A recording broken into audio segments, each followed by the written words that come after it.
muhtarlar bizim sahadaki elimiz, ayağımız, kulağımız. Malatya ciddi bir süreç geçiriyoruz. Ama Allah'a hamdolsun kolayladık yani hemen hemen bitti sayılır. Doğanşehir şu anda 36 bin nüfusu var Doğanşehir'in. 31 bin kişinin barınacağı konut yaptık. Yani yeni bir Doğanşehir'i inşa etmişiz. Malatya'da 124 bin bağımsız bölüm inşa edildi. Mümkün mertebe bozulan dengeyi, düzeni toparlamaya çalışıyoruz. Malatya'da bir yıl gecikmeli başladık. Neden?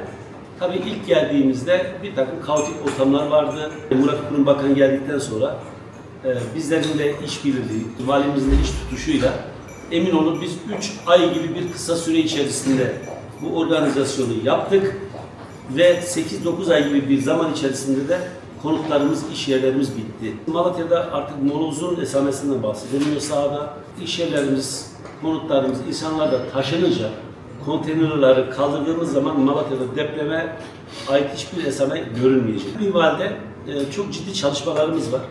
Ama bir taraftan da diğer rutin artık Malatya normalleşiyor. Malatya sadece küllerinden ayağa kalkmadı, depremin yaralarını sarmadı.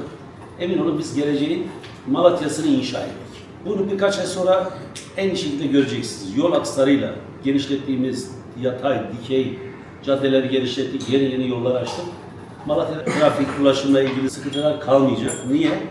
Açılan yeni yol ağlarıyla bu olumsuzluklar tamamen giderilmiş olacak. Allah'ın izniyle iyi yoldayız. Malatya'da Allah'a şükürler olsun. Hepimiz dayanışmayla bu işi üstesinden geldik.